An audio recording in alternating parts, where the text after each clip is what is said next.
तो कल हम लोग देख रहे थे स्फेरिकल सेल के बारे में।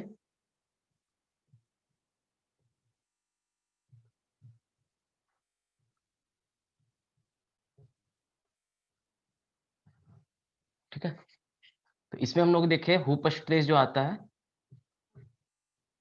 क्योंकि डायमीटर के साइड हम लोग जो स्ट्रेस प्रोड्यूस होता है उसको हुप या सर्कम्फरेंशियल स्ट्रेस बोलते हैं, और इसका वैल्यू आ रहा था PD अपॉन 4T। यहाँ 40 होगा।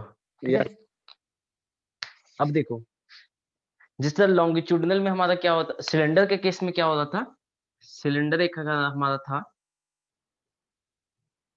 तो वहां पे एक लेंथ था, एक डायमीटर था, तो लेंथ के डायरेक्शन में जो स्ट्रेस आ रहा था वो लॉन्गिट्यूडनल था, और इसके डायरेक्शन में जो स्ट्रेन आ रहा था वो लॉन्गिट्यूडनल स्ट्रेन था। और डायमीटर के साइड जो स्ट्रेस आ रहा था उसको हम लोग हुप या सर्कम्फरेंशियल स्ट्रेस बोल रहे थे, और जो स्ट्रेन आ रहा था उसको हुप स्ट्रेन या सर्कम्फरेंशियल स्ट्रेन, या हम ये भी दिखाए थे कि सर्कम्फरेंशियल स्ट्रेन ही डायमीटरल स्ट्रेन के बराबर होता है, इसको हम लोग डायमीटरल स्ट्रेन भी बोल देते हैं। और थर्ड डायरेक्शन में जो स्ट्रेस आ रहा था वो रेडियल स्ट्रेस था, जो हम लोग यहाँ पे नेग्लेक्ट कर दे रहे थे। थिन सिलेंडर के केस में रेडियल स्ट्रेस को नेग्लेक्ट करते। देखो टोटल 3 डायरेक्शन होता है, यहाँ पे एक ये डायरेक्शन जाएगा, एक ये हो जाएगा, 2 और एक ये डायरेक्शन। ठीक है, ये 3 डायरेक्शन है। तो ये देखो यहां से मैच कराओ, ये लेंथ डायरेक्शन हो गया, ये मेरा डायमीटर का डायरेक्शन हो गया, और ये जो डायरेक्शन है ये रेडियल डायरेक्शन है। ठीक है, तो रेडियल डायरेक्शन का तो यहाँ पे हम लोग पढ़ नहीं रहे क्योंकि रेडियल स्ट्रेस नेग्लेक्ट हम लोग कर रहे हैं, तो हम लोग का 2 डायरेक्शन हो गया। उसी तरह स्फीयर के केस में भी 3 डायरेक्शन होगा। ठीक है, तो 3 डायरेक्शन स्फीयर के केस में होगा, तो उसमें ये डायरेक्शन जो है और ये डायरेक्शन, ये दोनों डायमीटर को रिप्रेजेंट करेगा। यहाँ पे लेंथ तो होता नहीं है स्फीयर का, तो ये डायरेक्शन भी क्या होगा, उसका डायमीटर होगा, ये डायरेक्शन भी उसका डायमीटर होगा। तो ये दोनों साइड क्या स्ट्रेन आएगा, डायमीटरल स्ट्रेन आएगा। और ये रेडियल डायरेक्शन है, तो रेडियल डायरेक्शन तो यहाँ भी हम लोग नेग्लेक्ट करेंगे क्योंकि ये थिन केस है, थिन स्फेरिकल प्रेशर हम लोग पढ़ रहे हैं, तो यहाँ पे रेडियल डायरेक्शन लोग नहीं देखेंगे। तो यहाँ पे 2 डायरेक्शन में हमारा ये स्ट्रेन आएगा। ठीक है, और दोनों क्या होगा, डायमीटरल स्ट्रेन। मींस यहाँ पे देखो दोनों डायरेक्शन में हुप स्ट्रेस आएगा। सिलेंडर के केस में इस डायरेक्शन में मेरा लॉन्गिट्यूडनल आ रहा था, इस डायरेक्शन में डायमीटर आ रहा था, और यहाँ पे इस डायरेक्शन में भी मेरा हुप स्ट्रेस आएगा और इस डायरेक्शन में भी हुप स्ट्रेस आएगा। तो 2 डायरेक्शन में यहाँ पे हुप स्ट्रेस आ रहा है, और दोनों का वैल्यू जो होगा वो सेम होगा। यहाँ पे लॉन्गिट्यूडनल डायरेक्शन में जो स्ट्रेस आ रहा था वो लॉन्गिट्यूडनल था, उसको हम लोग PD/2T लिख रहे थे, और इस डायरेक्शन में जो था उसको PD/40 लिख रहे थे, जो हुप स्ट्रेस था। लेकिन यहाँ पे स्फीयर के केस में दोनों हमारा इस डायरेक्शन में भी जो स्ट्रेस आएगा और इस डायरेक्शन में भी स्ट्रेस आएगा। यहाँ पे इस डायरेक्शन और इस डायरेक्शन में ये सिग्मा H था, ये सिग्मा L था, लेकिन यहाँ पे इस डायरेक्शन में भी सिग्मा H आएगा, इस डायरेक्शन में भी सिग्मा H आएगा। ठीक है,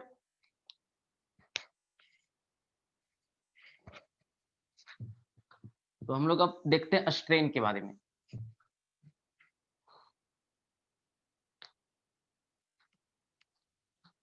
ठीक है, तो हम लोग देखेंगे सर्कम्फेरेंशियल स्ट्रेन,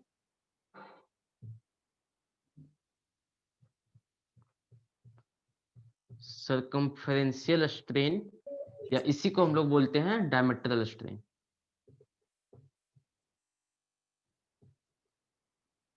ठीक है, तो ये क्या हो जाएगा, EH इक्वल टू, अब देखो यहाँ पे हम अभी बताएं कि इस डायरेक्शन में भी यहाँ पे सिग्मा H है और इस डायरेक्शन में भी हमारा सिग्मा H।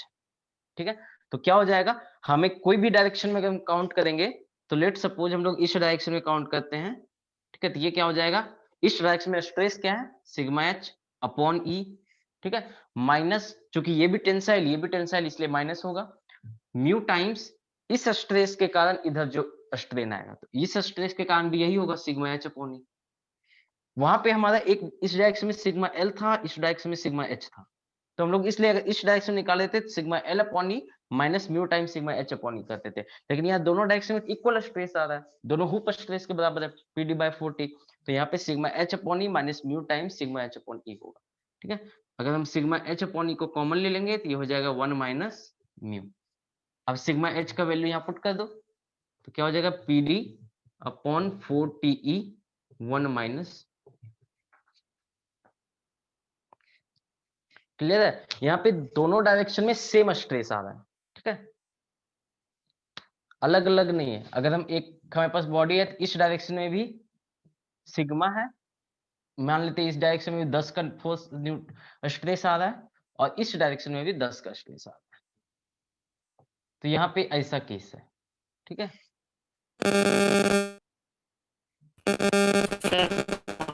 हाँ तो वॉइस क्लियर नहीं आ रहा है। बताइएगा तो।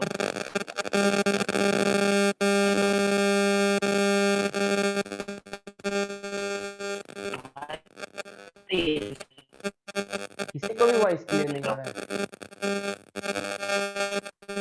आ रहा है सर। सर आवाज क्लियर हेलो। है सर।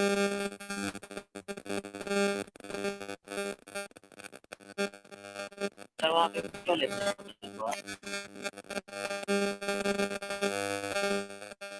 यार सर म्यूट इसकी कीजिए आवाज ना सुरेंद्र।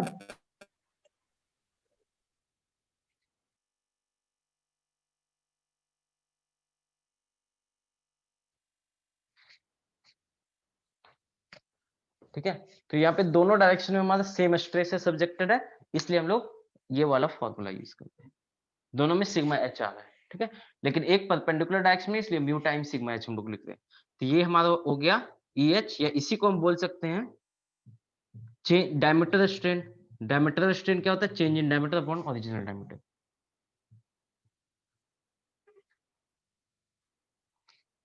ठीक है, तो अब एक स्फीयर का केवल डायमीटर ही होता है, तो डायमीटरल स्ट्रेन ही निकलेगा। स्फीयर का लॉन्ग लेंथ तो होता नहीं है जो हम लॉन्गिट्यूडनल स्ट्रेन निकालेंगे। तो यहाँ पे आ गया हमारा हुप स्ट्रेन या डायमीटरल स्ट्रेन का वैल्यू इतना हो जाएगा। ठीक है, अब हम लोग देखते हैं वॉल्यूमेट्रिक स्ट्रेन।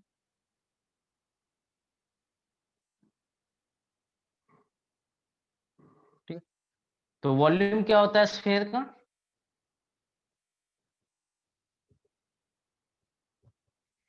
स्फीयर का वॉल्यूम हमारा होता है 4/3 पाई IRQ। R cube. इसको डायमीटर के टर्म में हम लोग लिखते हैं, तो डायमीटर के टर्म में लिखेंगे तो क्या हो जाएगा? पाई/6 टी क्यूब। ठीक है, आर की जगह में हम लोग d/2 पुट कर देंगे, तो ये आ जाएगा पाई/6 टी क्यूब। अब देखो यहाँ पे हम लोग निकालते हैं change in volume.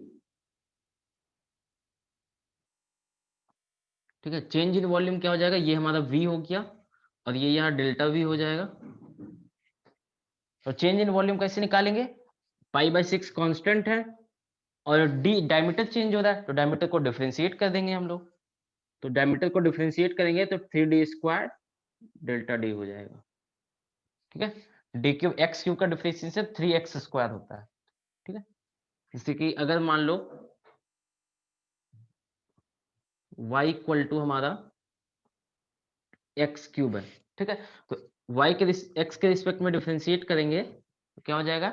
dy/dx equal to 3x², और इस dx को हम लोग इधर ले जा रहे हैं। ठीक है, वही यहाँ पे हम लोग।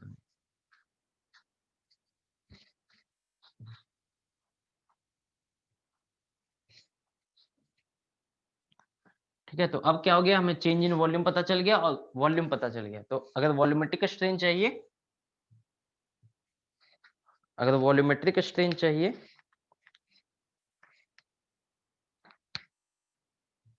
ठीक है, तो हम लोग क्या करेंगे? चेंज इन वॉल्यूम को ओरिजिनल वॉल्यूम से डिवाइड कर देंगे।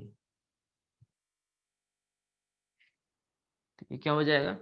पाई/6 3d² delta d divided by पाई/6 डी क्यूब। ठीक है, पाई/6 कैंसिल हो जाएगा, d² से यहाँ पे एक बच जाएगा, यहाँ पे 2 कैंसिल होगा, तो क्या आ जा रहा है हमारा? 3 times delta d upon D. ठीक है, और डेल्टा डी अपॉन डी क्या है? Delta d upon D is hoop strain या सर्कमफेरेंशियल स्ट्रेन या डायमीटरल स्ट्रेन। तो इसको लिख सकते हैं 3 टाइम्स द ई एच। ठीक है, तो क्या हो गया हमारा वॉल्यूमेट्रिक स्ट्रेन? ई भी equal to 3 times delta d upon d, और लिख सकते हैं इसको 3 टाइम्स सर्कमफेरेंशियल स्ट्रेन। और क्या करो, इस ई एच का वैल्यू यहाँ पे पुट कर दो। तो ई एच का वैल्यू हम लोग निकाले PD upon 4t 1 minus mu, इसको यहाँ पुट कर देंगे तो क्या हो जाएगा? 3 PD upon 4te 1 minus mu.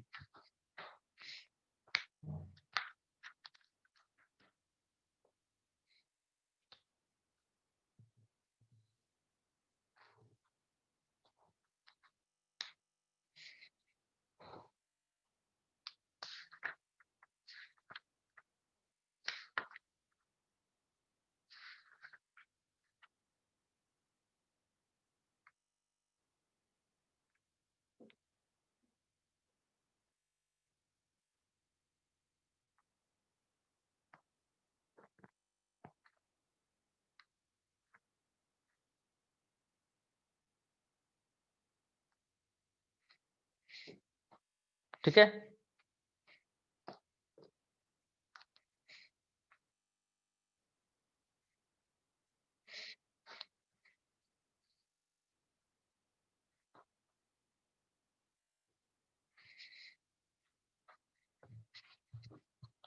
तुम लोग का दोनों टॉपिक कवर हो गया, थिन सिलिंड्रिकल सेल और थिन स्फेरिकल सेल।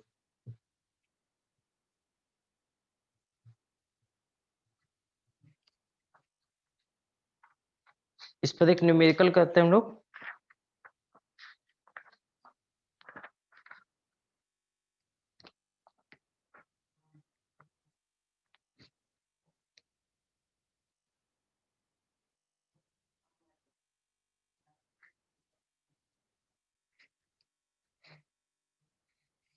ठीक है, न्यूमेरिकल लिखो। At the atmospheric pressure, at the atmospheric pressure, a thin spherical cell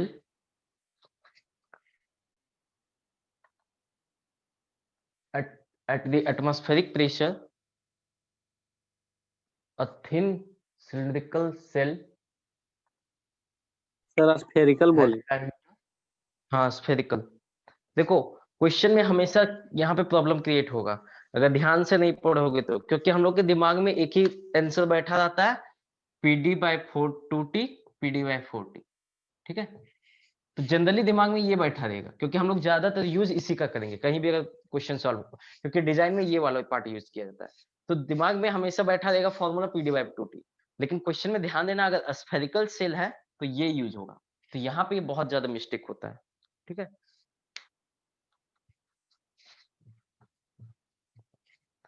तो at the atmospheric a thin spherical cell has a diameter of 750 mm।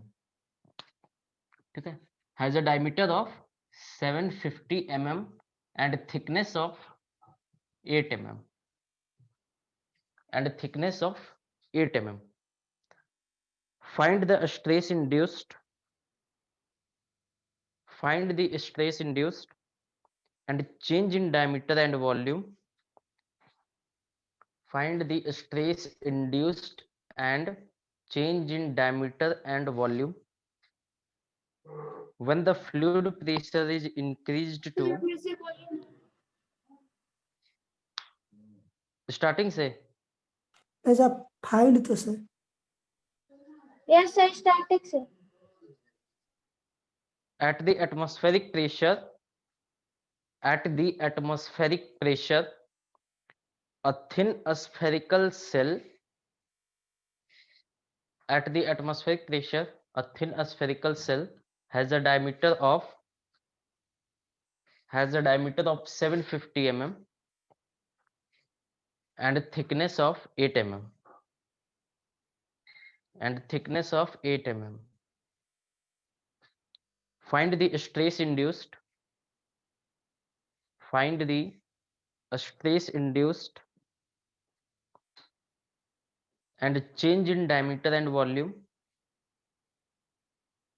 and change in diameter and volume when the fluid pressure is increased to, when the fluid pressure is increased to, when the fluid pressure is increased to 2.5 Newton per mm square, 2.5 Newton per mm square। उसके बाद आगे लिख लो, take E, take the value of E, take E equal to 2 into 10 to the power 5 Newton per mm square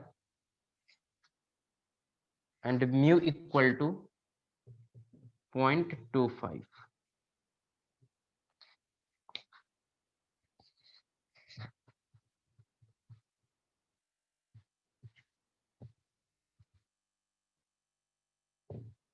कौन कौन सा data दिया हुआ है यहाँ हम लिख दिए हैं।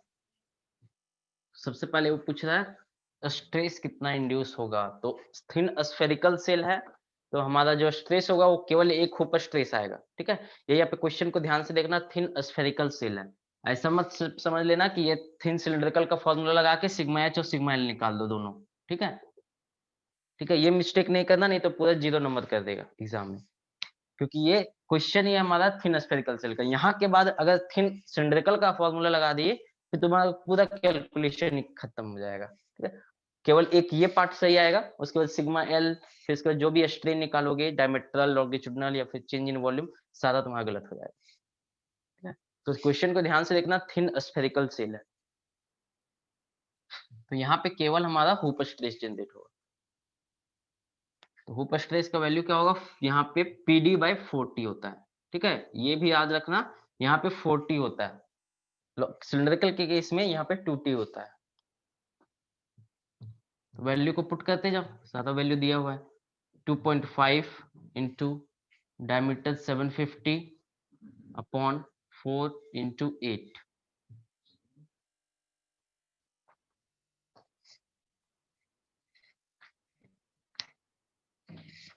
कितना आ रहा है ये 58.59 आएगा एमपी, ठीक है। ये न्यूटन पर एम स्क्वायर सेम।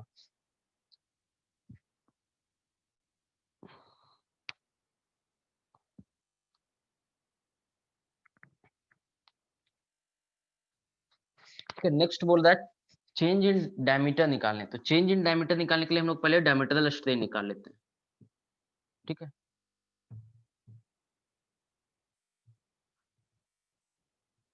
डायमीटरल या हुप स्ट्रेन क्या हो जाएगा, अभी हम फॉर्मूला लिखें, पीडी अपॉन 4टीई इंटू 1 माइनस म्यू, ठीक है। पुट कर दो वैल्यू, देखो यहाँ पे डायरेक्ट ये भी कर सकते हो, ये पीडी अपॉन 40 का वैल्यू जो है, ये इसको हम लोग ऐसे भी लिख सकते हैं, sigma H upon E into 1 minus mu, ठीक है। तो उससे क्या होगा, हमारा सिग्मा एच ऑलरेडी निकला हुआ है, ऐसे यहाँ पे भी पुट करके निकाल सकते हो, पी का वैल्यू रखो, डी का 4t का रखो और उसके बाद पूरा पुट करो। ऐसे यहाँ भी डायरेक्ट पुट कर सकते हो, 58.59 अपॉन ई का वैल्यू दिया हुआ है 2 इंटू 10⁵, 1 माइनस म्यू का वैल्यू दिया हुआ 0.25। देखो क्वेश्चन में हमेशा सारा डाटा दिया देगा, कभी कभी ऐसा हो सकता है लेकिन जनरली नहीं करता है, ई का वैल्यू ना दे, वहां पे लिख दे कि वो स्टील होगा, फिर वहां पे जनरली लिखा होगा स्टील, तो स्टील का केवल ई का वैल्यू हम लोग को दिमाग में होना चाहिए, 2 इंटू 10⁵ एमपी होता है, ठीक है। केवल इसका वैल्यू इंपॉर्टेंट है स्टील के लिए, ऐसे जनरली क्वेश्चन में दिया रहेगा, लेकिन कभी कभी ऑब्जेक्टिव में पूछ देता है कि स्टील का यंग्स मॉडुलस का वैल्यू कितना होता है, तो वहां पे बस इसका वैल्यू याद होना चाहिए। तो यहां से हमारा स्ट्रेन आएगा, इसको सॉल्व करोगे तो जो चेंज इन डायमीटर आ जाएगा डायरेक्ट, अब देखो डेल्टा डी बाई डी इतना आ गया, ठीक है। तो डी को उस साइड ले जाएंगे तो हमारा डेल्टा डी निकल जाएगा, तो डेल्टा डी क्या हो जाएगा, इसका जो वैल्यू आएगा वो टाइम्स द डायमीटर, इसका वैल्यू कोई निकाले हो क्या,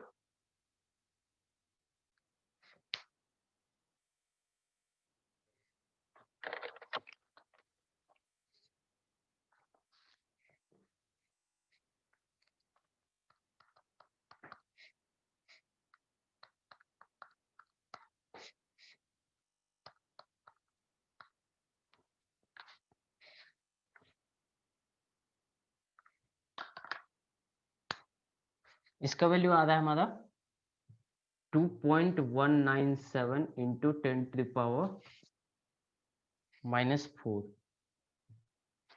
ठीक है। तो यहाँ पे हम लोग क्या करेंगे, 2.197 इंटू 10⁻⁻⁴ को मल्टीप्लाई कर देंगे डायमीटर से, ठीक है, और डायमीटर का वैल्यू कितना दिया हुआ है 750, तो ये कितना आ जाएगा,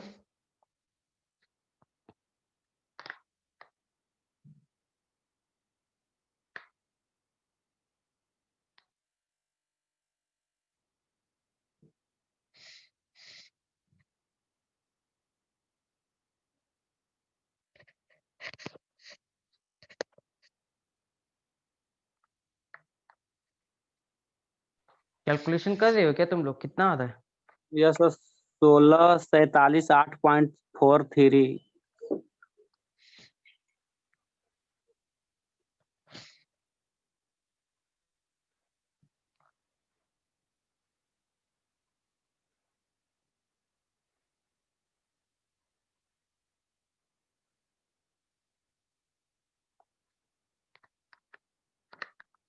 वन सर, ये भी हो सकता है 1.6478 भी हो सकता है, यदि 10⁻⁻4 को हटा दे तो। इसका वैल्यू कितना आता है चेंज इन डायमीटर का? उसी का बता रहा हूँ सर। अच्छा,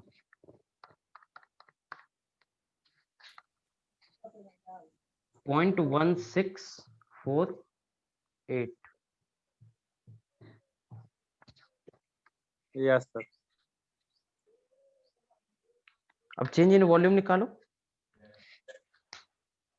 चेंज इन वॉल्यूम के लिए पहले हमने वॉल्यूमेट्रिक स्ट्रेन निकालना पड़ेगा। तो वॉल्यूमेट्रिक स्ट्रेन का फॉर्मूला क्या होता है? 3 times PD/4TE into 1 minus mu. ठीक है, या फिर डायरेक्ट यूज कर सकते हो 3 टाइम्स हुप स्ट्रेन। ये स्ट्रेन हमारा निकल चुका है हुप स्ट्रेन, इसको 3 से मल्टीप्लाई कर दो।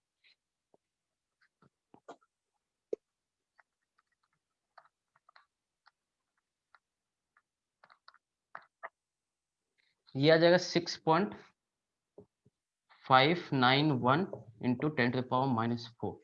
ठीक है, यहां से हमें चेंज इन, ये क्या होता है हमारा? डेल्टा V/V होता है, तो डेल्टा V निकालना है। तो 6.591 इंटू 10⁻⁻4 को लोग वॉल्यूम से मल्टीप्लाई कर देंगे, और वॉल्यूम क्या होगा? π/6d³। ठीक है,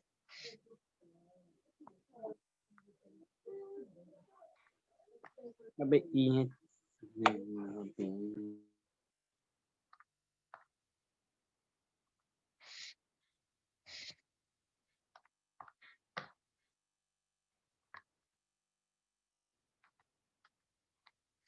तो ये आ जाएगा change in volume.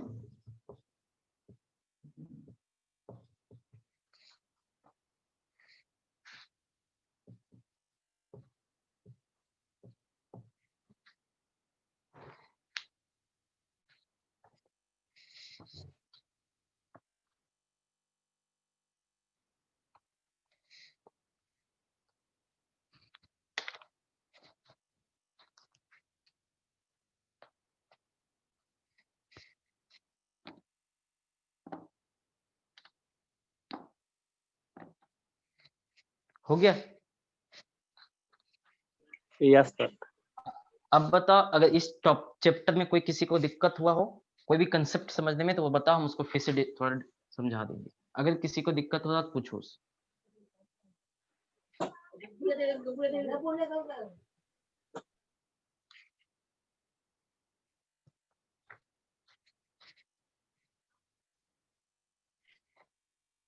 Sir blur हो गया, थोड़ा ठीक कीजिएगा।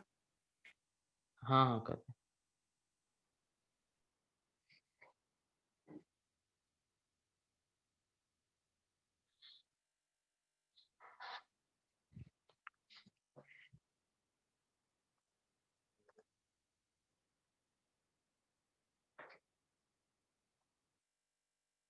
कोई भी कंसेप्ट समझने में दिक्कत हुआ हो तो पूछो। थिन सिलेंडर या सिलेंडर का केस में, या स्फेयर के केस में, कोई भी डेरिवेशन पार्ट नहीं समझ में आया हो, फोर्स जो निकाल रहे हो वो नहीं समझ में आया तो पूछो सर।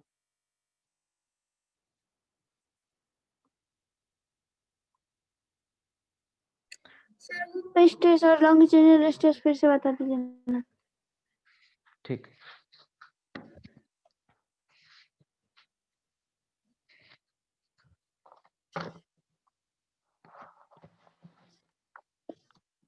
चलो देखो, एज्यूम करो ये हमारा सिलेंडर है।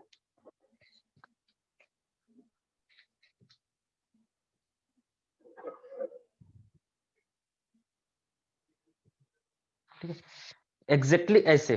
ठीक है, केवल इतना एज्यूम और एक्स्ट्रा करना है कि ये साइड मेरा बंद है और ये साइड बंद है, बाकी अंदर जैसा खाली है वैसा ही है, ठीक है, ताकि हम इसमें कुछ फ्लूइड डाल सके।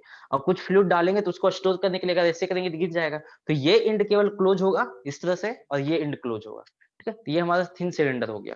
अब देखो, अब अगर इसके अंदर हम फ्लूइड डालेंगे तो वो दो काम करेगा, इसके ऊपर फोर्स लगाएगा, ठीक है, प्रेशर उसके ऊपर लगाएगा, ठीक है, और बाहर जो यहाँ पे साइड में ये क्लोज रहेगा जहाँ पे, उस पे फोर्स मारेगा, ठीक है। तो दो फोर्स हो गया, ये हमारा लॉन्गिट्यूडनल डायरेक्शन है, ठीक है, और ये हमारा डायमीटर का डायरेक्शन है, ठीक है।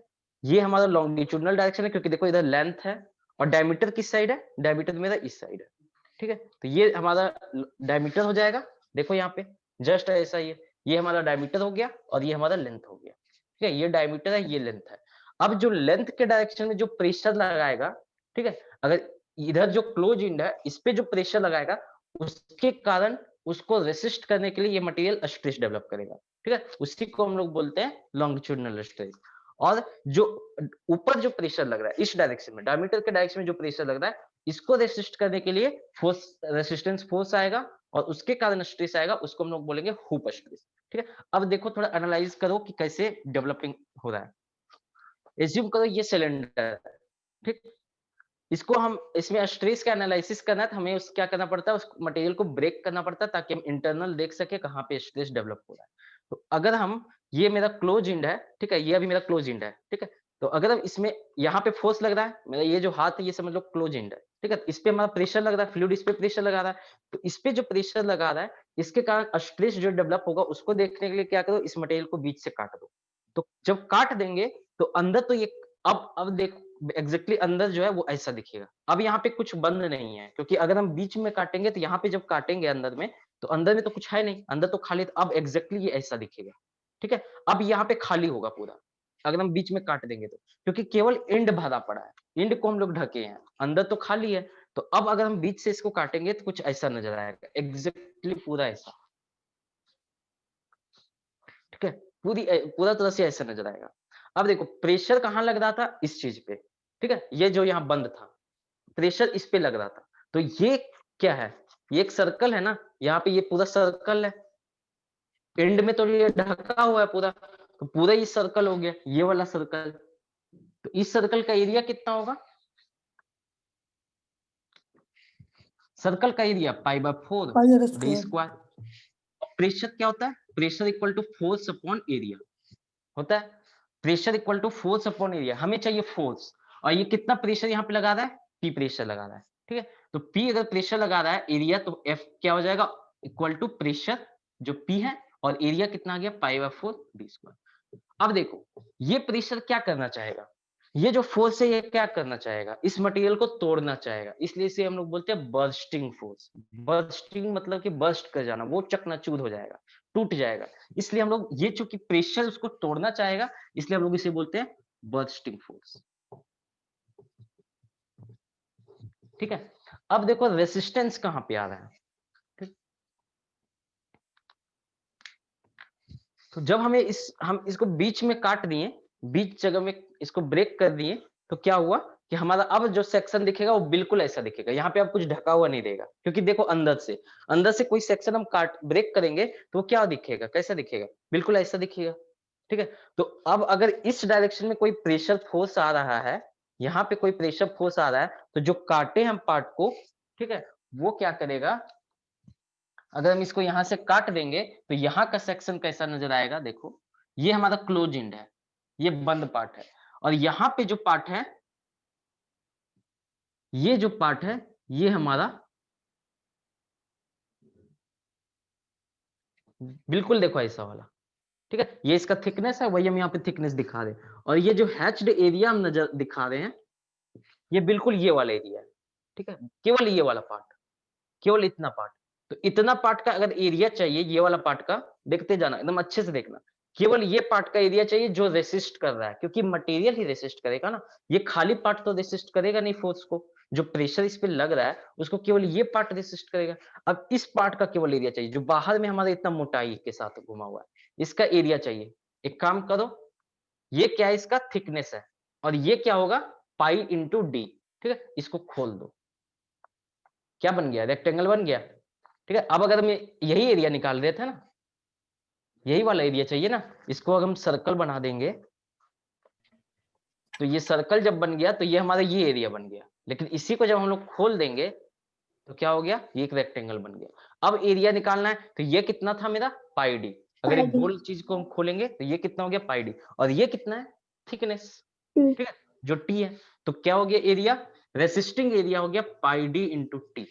और रेसिस्टिंग स्ट्रेस क्या है, सिग्मा एल, लॉन्गिट्यूडिनल डायरेक्शन है सिग्मा एल। यहाँ भी हम लोग जानते हैं स्ट्रेस मतलब होता है फोर्स अपॉन एरिया, ठीक है। तो फोर्स अगेन हमें चाहिए, ये कौन सा फोर्स होगा, रेसिस्टिंग फोर्स, क्योंकि ये रेसिस्ट कर रहा है। तो सिग्मा, यहाँ पे सिग्मा एल इंटू ए, ये हमें पता चल गया, ठीक है। अब ये दोनों आपस में इक्वल होना चाहिए। अगर ये मटेरियल मेरा ब्रेक नहीं करना चाहता है, तो हम चाहते हैं कि मटेरियल मेरा ब्रेक ना करे, इक्विलिब्रियम में रहे, तो उसके लिए ये दोनों आपस में इक्वल होना चाहिए। और ये दोनों को जब इक्वेट कर देंगे तो सिग्मा एल निकल जाएगा पीडी अपॉन 40, ठीक है। तो बस यही इमेजिन करना है यहाँ पे, ठीक है। अब देखो, तो क्लियर हो गया। अभी ये पोर्शन ढका हुआ था, ढका हुआ रहेगा तो ये सर्कल ढका हुआ रहेगा ना। एक यहाँ पे समझ लो सर्कुलर प्लेट डाल दो, ठीक है, सर्कल का कोई चीज डाल दो, इसको ढक दो, ठीक है। तो ये जो सर्कल होगा उसका एरिया पाई बाय 4 डी, इसका प्रेशर उस पर लग रहा है पी, तो हो जाएगा P into pi by 4 D square. और इसको जब काट देंगे तो एग्जैक्टली अब ऐसा दिखेगा। अब यहाँ पे ढका हुआ नहीं है, क्योंकि अंदर अगर यहाँ से देखेंगे तो अंदर कहीं भी ढका हुआ नहीं है, ठीक है, खाली है। तो हमें वहां पे देखना है कि कैसा स्ट्रेस आ रहा है। तो ये पार्ट स्ट्रेस डेवलप करेगा, ठीक है। केवल ये पार्ट यहाँ पे इंटरनल रेसिस्टेंस डेवलप करेगा। तो केवल हम इसका एरिया कंसिडर करें, और इसका एरिया क्या होगा, खोल दो पता चल जाएगा एरिया, क्योंकि ये पार्ट इस पाई डी होता है और ये थिकनेस है, खोल देंगे आंसर मिल जाएगा। अब सेकंड देखो, सेकंड क्या हो रहा है, हुप स्ट्रेस के केस में ये क्या हो रहा है, जो डायमीटर है, ठीक है, अंदर जो ऊपर फोर्स लगाएगा, ठीक है, इस पार्ट को ऊपर धकेलेगा। अभी ऐसे लगा रहा था, अब जो प्रेशर जो है इसको धकेलेगा। तो जब इसको पुश करेगा तो उसके कारण जो स्ट्रेस आएगा वो हमारा हुप स्ट्रेस होगा। वो देखो कैसा होगा, उसे पता करने के लिए क्या करो, इसे यहां से ब्रेक कर दो, ठीक है, क्योंकि प्रेशर इस पे लग रहा है। अभी प्रेशर यहां लग रहा था, अब प्रेशर इस पे लग रहा है, ठीक है, यानी कि लेंथ के अलोंग। तो इसको लेंथ के अलोंग ब्रेक कर दो इस मटेरियल को, ठीक है।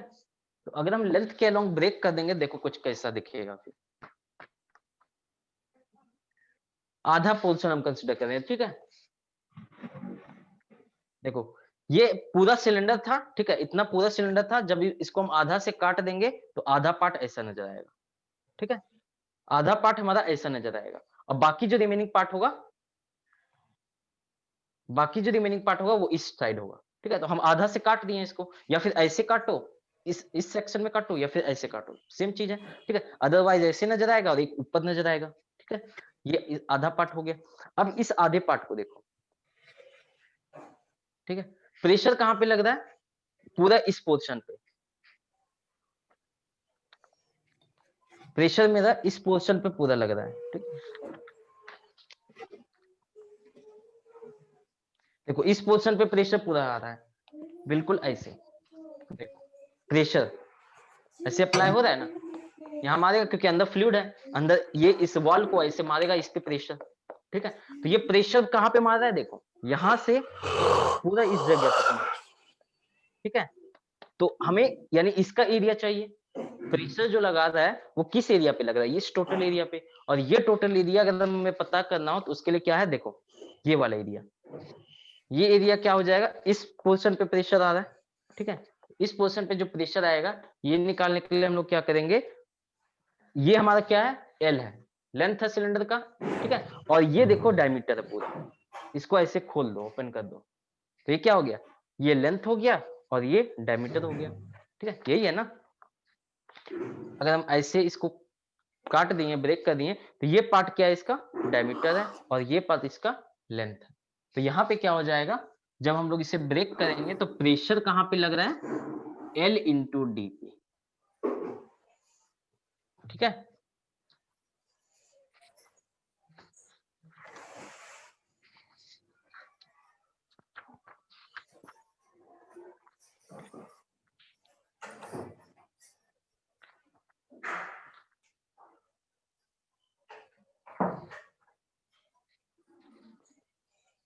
क्लियर है?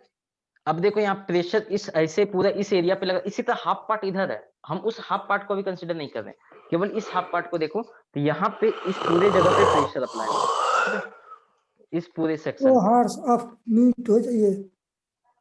ठीक है। तो ये जो पूरा पोर्शन पे हमारा लग रहा है, तो ये एरिया चाहिए, तो इस एरिया को पूरा खोल दो, ये एरिया क्या हो जाएगा, एक रेक्टेंगल है, और इसका ये लेंथ है सिलेंडर का, और ये डायमीटर है, ठीक है।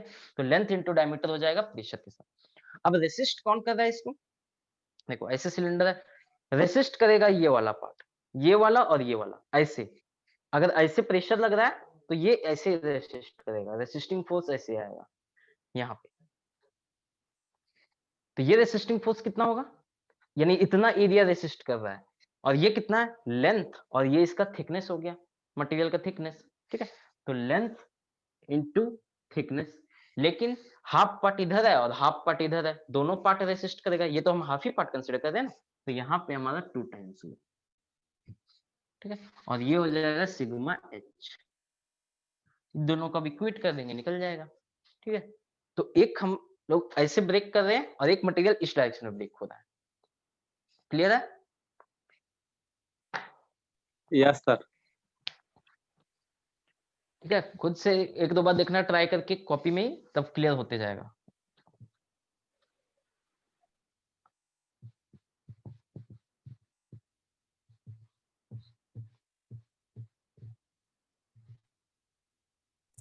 सर जब सर्कल वाला बताए तो घटा भी सकते हैं ना, बड़ा वाला में से छोटा वाला सर्कल को, तभी तो निकल सकता है।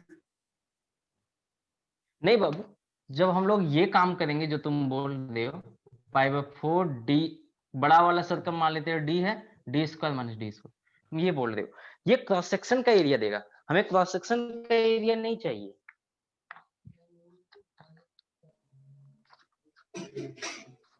ठीक है।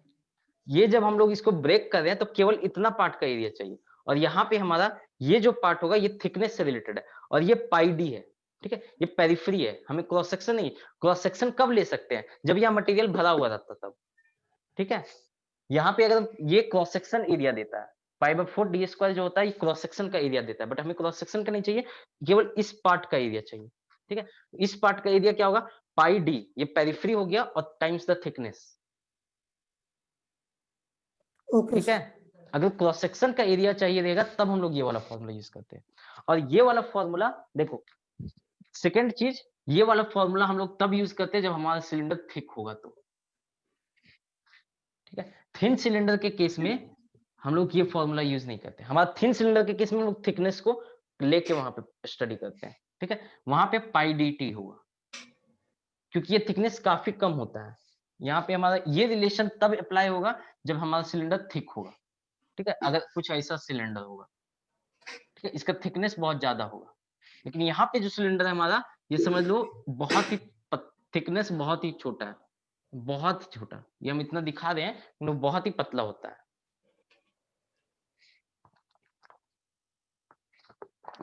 तो थिक सिलेंडर के केस में हम लोग ये फॉर्मूला अप्लाई करते हैं, पाई by 4 D square minus D square, लेकिन यहाँ पे थिन सिलेंडर के केस में पाई डी टी होता है उसका एरिया।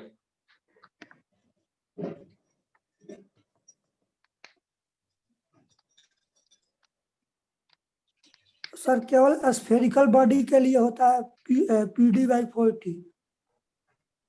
हाँ, स्फेरिकल बॉडी में जो केवल एक स्ट्रेस आता है हुप स्ट्रेस, और वो होता है PD बाय 40, और सिलिंड्रिकल में मेरा दो स्ट्रेस आता है लॉन्गिट्यूडनल हुप, हुप होता है PD बाय 2T, लॉन्गिट्यूडनल होता है PD बाय 40,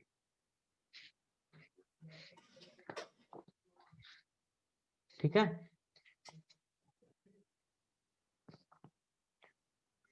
तो ये वाला चैप्टर कंप्लीट हो गया, हम लोग कल से नेक्स्ट चैप्टर स्टार्ट करेंगे, वो हमारा होगा SFD BMD, ठीक है, शियर फोर्स डायग्राम और बेंडिंग मोमेंट डायग्राम, यस। ठीक है। ऑब्जेक्टिव क्वेश्चन थोड़ा देख लो जो हम सेंड किए थे,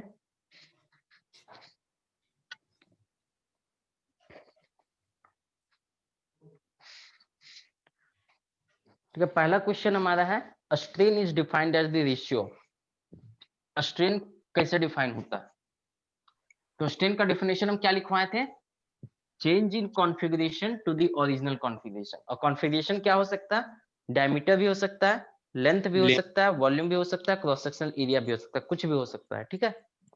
तो किसी का भी चेंज अपॉन ओरिजिनल हम कर रहे हैं तो वो हमारा स्ट्रेन होगा। तो ऑप्शन यहाँ पे क्या हो जाएगा, डी, ठीक है। Strain is defined as the ratio of any one of the above. Change in volume upon original volume भी कर सकते हैं, change in length upon original length, change in area upon original area, तीनों कर सकते हैं, ठीक है। सेकंड है हमारा Hooke's law holds good up to. Hooke's law कहां तक वैलिड होता है? तो यहाँ पे देखो ऑप्शन में दिया हुआ है लिमिट ऑफ प्रोपोर्शनैलिटी और इलास्टिक लिमिट, दोनों दिया हुआ है, ठीक है। तो हुक्स लॉ हमारा दोनों एग्जैक्टली नहीं, इलास्टिक लिमिट होता है यहाँ सर। पे हमारा नहीं, इलास्टिक लिमिट नहीं होगा। हुक्स लॉ प्रोपोर्शनल लिमिट तक ही वैलिड होता है। देखो हम लिखवाएं ये point, Hooke's law proportional limit तक ही वैलिड होता है। इलास्टिक लिमिट हम लोग जनरल मान लेते हैं क्योंकि प्रोपोर्शनल लिमिट और इलास्टिक लिमिट काफी क्लोज होता है, ठीक है। लेकिन अगर दोनों ऑप्शन में हो, प्रोपोर्शनल लिमिट भी हो और इलास्टिक लिमिट भी हो, तो हम लोग प्रोपोर्शनल लिमिट मांगेंगे। अगर ऑप्शन में प्रोपोर्शनल लिमिट नहीं रहता तब हम लोग इलास्टिक लिमिट वहां पे करते हैं, ठीक है। लेकिन यहाँ पे दोनों अलग अलग ऑप्शन है, इसलिए प्रोपोर्शनल लिमिट ही करेंगे। हुक्स लॉ बताता है कि मेरा कर्व कहां से कहां तक स्ट्रेट होगा, ठीक है। हुक्स लॉ ये बताता है कहां से कहां तक स्ट्रेट होगा, और इलास्टिक लिमिट बताता है कि कहां तक हम स्ट्रेच करेंगे ताकि वो वापस अपने शेप में आ जाएगा, ठीक है। तो स्ट्रेट रिलेशन केवल प्रोपोर्शनल लिमिट तक होता है। यस। नेक्स्ट है Young's modulus is defined as the ratio of. Young's modulus का डेफिनेशन क्या होता है? तो यंग्स मॉडुलस हमारा क्या डिफाइन होता है? Longitudinal stress upon longitudinal strain, ठीक है। हम लोग लिखते हैं sigma equal to E into e. तो ई जो हमारा हो जाएगा वो सिग्मा अपॉन ई, क्योंकि यंग्स मॉडुलस आया कहां से? हमारा टेंसाइल टेस्ट से आया। तो ये सिग्मा जो होता है वो लॉन्गिट्यूडनल स्ट्रेस यहाँ पे होता है और ये लॉन्गिट्यूडनल स्ट्रेन होता है, ठीक है। Yes sir. बी ऑप्शन हो जाएगा, 3 का बी। नेक्स्ट है the unit of Young's modulus is. Young's modulus का क्या यूनिट होता है? तो हम लोग जानते हैं यंग्स मॉडुलस का, देखो स्ट्रेन का यूनिट है नहीं, तो जो स्ट्रेस का यूनिट होगा वही यंग्स मॉडुलस का यूनिट होगा। तो इसका होता है न्यूटन पर एमएम स्क्वायर, ठीक है। यूनिट जी होता है सर। न्यूटन पर एमएम स्क्वायर, लेकिन यहाँ ऑप्शन में वैसा कुछ नहीं है। अब देखो न्यूटन को हम लोग लिख सकते हैं, न्यूटन क्या होता है? फोर्स का यूनिट होता है, और फोर्स को हम लोग लिख सकते हैं मास इंटू एक्सेलरेशन, ठीक यस है। सर। फोर्स हमारा मास इंटू एक्सेलरेशन होता है। मास का यूनिट क्या होता है? केजी, और एक्सेलरेशन का यूनिट होता है मीटर पर सेकंड स्क्वायर, ठीक है। तो ये हमारा होता है न्यूटन, केजी मीटर पर सेकंड स्क्वायर। अब देखो जनरली क्या किया जाता है कि कभी कभी इस पार्ट को हटा दिया जाता है, ठीक है। तो इसका हम लोग यूनिट डायरेक्ट कभी कभी केजी में लिखते हैं, क्योंकि देखो ये एक्चुअली वेट होता है, ठीक है। वेट हमारा क्या होता है? mg, ठीक है। तो वेट का यूनिट हम लोग न्यूटन भी लिख सकते हैं, या कभी कभी इसका यूनिट क्या करता है? जी को रिमूव कर देता है वहां से, ठीक है, और केवल केजी लिखता है, ठीक है। ये भी जनरल रिप्रेजेंटेशन हो जाता है कि कभी कभी हम लोग जी का यूनिट को हटा देते हैं और केवल केजी के टर्म में रिप्रेजेंट करते हैं उसको। तो केजी के टर्म में केवल अगर हम फोर्स को रिप्रेजेंट करेंगे तो ये हो जाएगा केजी पर एम स्क्वायर, ठीक है, या फिर केजी पर centimetre square. Area MM square centimetre square सारा चलेगा, तो ऑप्शन हो जाएगा बी हमारा, ठीक है, केजी पर सेंटीमीटर स्क्वायर। कभी कभी ये चीज हम लोग देखेंगे, बहुत सारी जगह यूज होगा इसका, न्यूटन को हम लोग डायरेक्ट कभी कभी केजी में लिखते हैं, ठीक है। अगर इसको वापस उसमें कन्वर्ट करना है जस्ट 9.81 से मल्टीप्लाई कर दो, वापस हमारे न्यूटन में कन्वर्ट हो जाएगा, न्यूटन पर एमएम स्क्वायर में, ठीक है। तो इसलिए चूंकि ये जी जो होता है एक कांस्टेंट होता है, इसलिए हम लोग कभी कभी इसको हटा देते हैं। इसका ऑटोमेटिकली मीन्स है कि ये प्रोडक्ट को हमको 9.8 से मल्टीप्लाई करना है, तब हमारा ये न्यूटन में कन्वर्ट हो जाएगा। तो नेक्स्ट 4 नंबर का बी हो जाएगा। नेक्स्ट है deformation per unit length in the direction of force. तो डिफॉर्मेशन पर यूनिट लेंथ, ये तो स्ट्रेन होता है, ठीक है, clear. Deformation means change, deformation means change in length upon length, unit length, ये स्ट्रेन होता है। लेकिन ये पूछ रहा है in the direction of force, means समझो अगर इस डायरेक्शन में फोर्स अप्लाई हो रहा है, ठीक है, तो जिस डायरेक्शन में फोर्स अप्लाई हो रहा है उस डायरेक्शन में अगर हम चेंज को देखेंगे तो इस डायरेक्शन में जो चेंज होगा वो कुछ ऐसा होगा। तो ये क्या होता है? हम लोग इसको लेंथ बोलते हैं, डेल्टा एल, ठीक है। तो हमारा ये हो जाएगा लीनियर स्ट्रेन, ठीक है। तो जिस डायरेक्शन में फोर्स लगा रहे हैं उस डायरेक्शन में जो डिफॉर्मेशन हो रहा है उसको अगर हम लेंथ से डिवाइड कर देंगे तो वो कौन सा स्ट्रेन देगा, लीनियर स्ट्रेन, लॉन्गिट्यूडनल स्ट्रेन उसी को हम लोग बोलते हैं। हम सारा पढ़ाए हैं ये लीनियर या लॉन्गिट्यूडनल। वो क्या होता है, in the direction of force होता है, लॉन्गिट्यूडनल एक्सिस के अलोंग होगा। ठीक है, यहाँ देखो लॉन्गिट्यूडनल एक्सिस के अलोंग हो रहा है, तो इसलिए ये लीनियर या लॉन्गिट्यूडनल। 5 का हमारा सी हो जाएगा।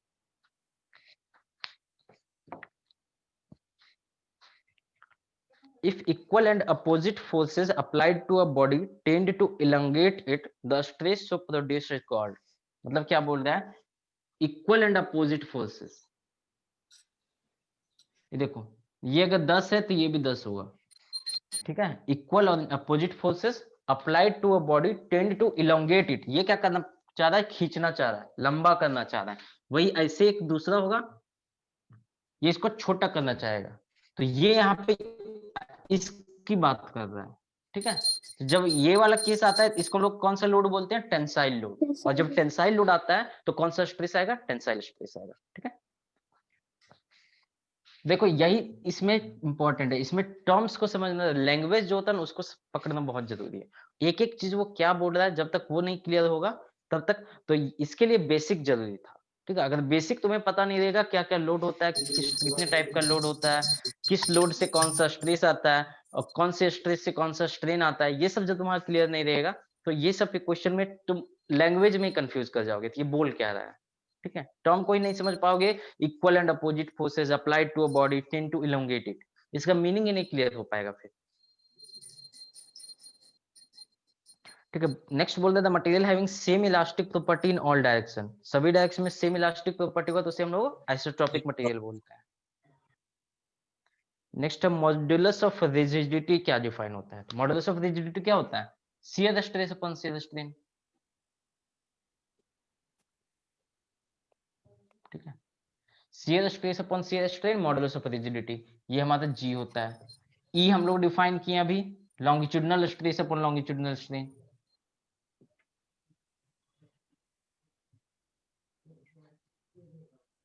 ये हमारा ई होता है, उसी तक के होता है हमारा।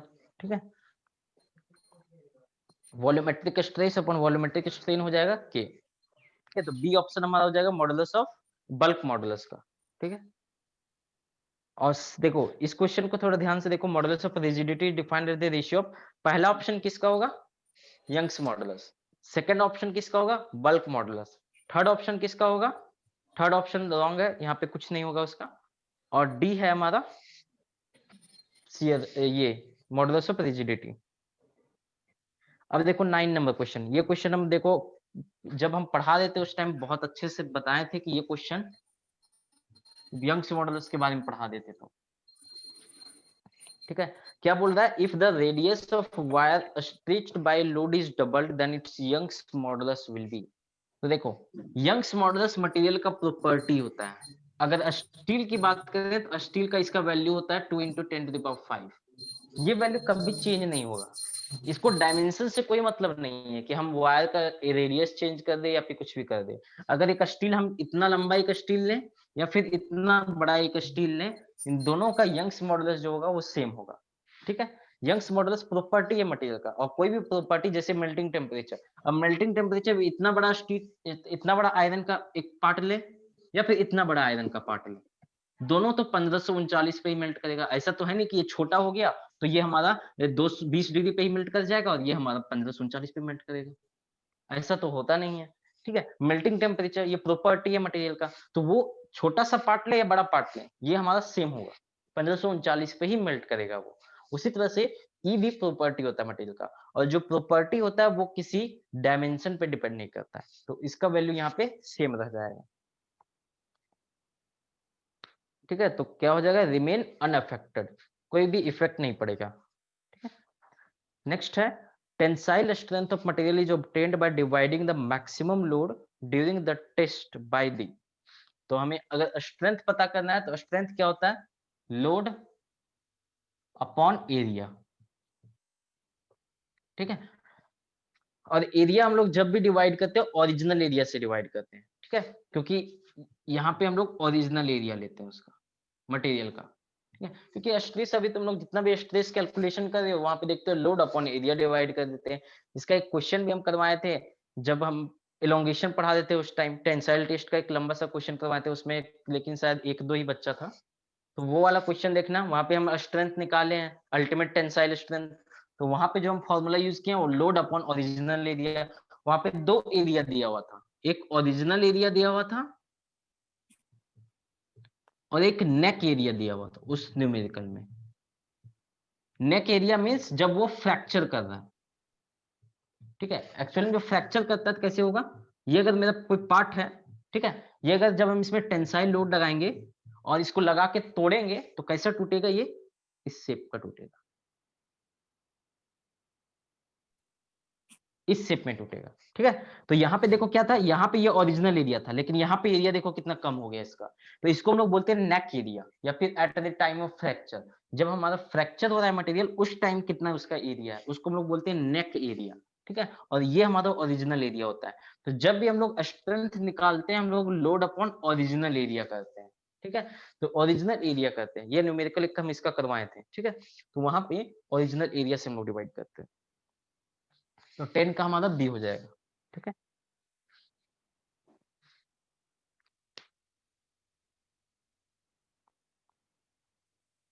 नेक्स्ट पूछ रहा है the impact strength of a material is an index of, impact strength क्या होता है, ठीक है। तो देखो एक टफनेस हम लोग पढ़े हैं अभी तक, टफनेस के बारे में ऑलरेडी पढ़ चुके हैं। टफनेस क्या होता है, ability of material to store energy, ठीक है। तो टफनेस जो हमारा है वो इम्पैक्ट से रिलेटेड है, कोई चीज पे अगर हम इम्पैक्ट फोर्स लगाएंगे तो वो जो एनर्जी एब्जॉर्ब करता है उसी को हम लोग टफनेस बोलते हैं, ठीक है। एनर्जी एब्जॉर्बिंग कैपेसिटी को अप टू द फ्रैक्चर हम लोग टफनेस बोलते हैं, ठीक है। तो इम्पैक्ट स्ट्रेंथ करने का मतलब जब हम उस पर इम्पैक्ट लोड लगाएंगे, तो इम्पैक्ट लोड लगाएंगे तो वो क्या, वो टफनेस को रिप्रेजेंट करता है, ठीक है। क्योंकि अगर हमें टफनेस का मेजरमेंट करना है तो हम लोग इसके लिए दो टेस्ट करते हैं, इम्पैक्ट टेस्ट, जैसे हम लोग स्ट्रेंथ को मेजर करने के लिए क्या किए थे, टेंसाइल टेस्ट किए थे, हार्डनेस को मेजर करने के लिए ब्रिनल हार्डनेस टेस्ट किए थे, रॉकवेल हार्डनेस टेस्ट करते हैं, या फिर इस टाइप का टेस्ट करते हैं वहां पे। उसी तरह टफनेस को मेजर करने के लिए हम लोग एक टेस्ट करते हैं जिसका नाम होता है इम्पैक्ट टेस्ट। उससे हमारा टफनेस मेजर होता है किसी भी मटेरियल का, कि किसी मटेरियल का अंदर टफनेस कितना है, ये कितना एनर्जी को एब्जॉर्ब कर सकता है, तो उसके लिए हम लोग इम्पैक्ट टेस्ट करते हैं, ठीक है। तो इम्पैक्ट स्ट्रेंथ जो है वो टफनेस को रिप्रेजेंट करता है।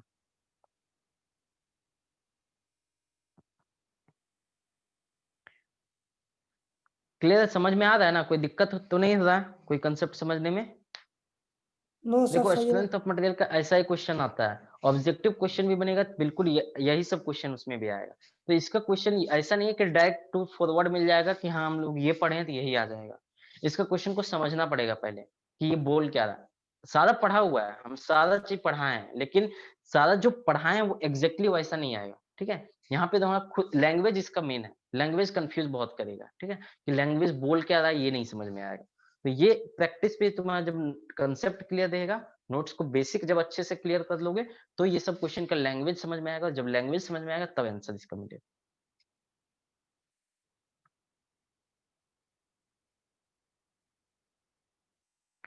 ठीक है, नेक्स्ट है the Young's modulus of wire is defined as the stress which will increase the length of wire compare to its original length.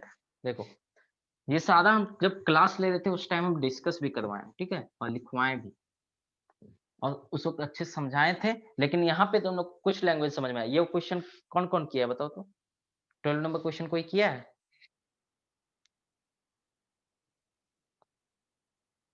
नहीं सर हाफ है नहीं। सर, हाफ होता है सर।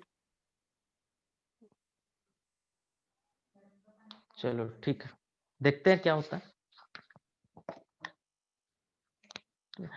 हम जब पढ़ा रहे थे यंग्स मॉडुलस के बारे में तब देखो क्या था, sigma equal to E into e होता है, हुक्स लॉ बोलता है, ठीक है। मींस हम बोल सकते हैं E equal to sigma upon e, ठीक है। ई क्या होता है हमारा स्ट्रेन, और ये होता है change in length, change in length, चूंकि यहाँ पे लीनियर स्ट्रेन होता है, ई डिफाइन होता है लीनियर स्ट्रेन, इसलिए हम लोग लेंथ का डेफिनेशन ले रहे हैं, change in length upon original length. अब देखो, अगर हम ई का वैल्यू 1 कर दें, ई का वैल्यू 1 कर दें इस इक्वेशन में, तो क्या हो जाएगा, capital E equal to sigma हो जाएगा। मीन्स हम लोग बोल सकते हैं यंग्स मॉडुलस जो हमारा है वो हमारा स्ट्रेस के बराबर हो गया, है ना। यहां तक कोई दिक्कत तो नहीं होगा। अब देखो E इक्वल टू 1 कब होगा, अगर हमें स्ट्रेन को 1 करना है, मींस हमारा चेंज इन लेंथ और ओरिजिनल लेंथ बराबर होना चाहिए। अगर हमारा change in length original length के बराबर हो जाए तो E का वैल्यू 1 हो जाएगा, और जब E का वैल्यू 1 हो जाएगा तो यंग्स मॉडुलस हमारा स्ट्रेस के बराबर हो जाएगा। अब देखो एक्चुअली में ये हो क्या रहा है, अगर ये हमारा एक मटेरियल है, मान लेते हैं इसका लेंथ 5 मीटर है, ठीक है, और इसमें हम एक फोर्स लगाए और इसका इतना फोर्स हम अप्लाई किए कि इसका जो लेंथ है ये 10 मीटर हो गया, ठीक है, या फिर mm में अभी लेके चलो 10 mm हो गया, ठीक है। तो हम इतना फोर्स लगाए कि इसका लेंथ 10 mm हो गया, तो चेंज कितना हुआ लेंथ में, 5 mm का। ओरिजिनल लेंथ कितना था, 5 mm। स्ट्रेन कितना हो जाएगा, 1, ठीक है। तो यही क्वेश्चन देखो, स्टेटमेंट यही बोल रहा है, Young's modulus of a wire is defined as Young's modulus of a wire is defined as the stress। कौन सा स्ट्रेस, ये कौन सा स्ट्रेस बोल रहा है, which will increase the length of wire, which will increase the length of wire, जो कि वायर के लेंथ को इंक्रीज कर देगा कितना, compare to its original length, compare to its original length by the same amount, ठीक है। जितना अमाउंट से हमारा लेंथ है उतना ही अमाउंट हमारा चेंज होगा लेंथ में, ठीक है। तो ये दोनों सेम अमाउंट में चेंज होना चाहिए, ये अगर 5 है तो चेंज भी 5 होना चाहिए, ये अगर 10 है तो चेंज भी 10 होना चाहिए, मतलब कि से change in length original length के बराबर होना चाहिए। तो बराबर का ऑप्शन यहाँ पे कौन सा है, half, same amount, double, 1/4। Same amount मतलब जितना हमारा लेंथ है उतना ही चेंज होना चाहिए, ठीक है। ये देखो हम नोट्स में उस टाइम अच्छे से डिस्कस करवाए थे, अगर नहीं पता होगा तो लेक्चर भी देखना, वहां भी यही चीज हम समझाए थे, ठीक है। तो ये सब क्वेश्चन पूछा जाता है एग्जाम में, ठीक है, क्योंकि ये सब बहुत ही कंसेप्चुअल क्वेश्चन है और ये यही सब कॉम्पिटिटिव एग्जाम में आता है।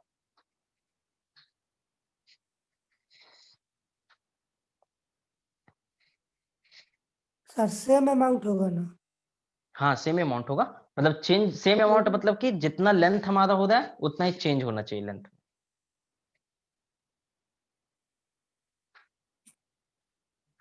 ठीक है, तो हम लोग आज का क्लास एंड करते हैं। ठीक है सर।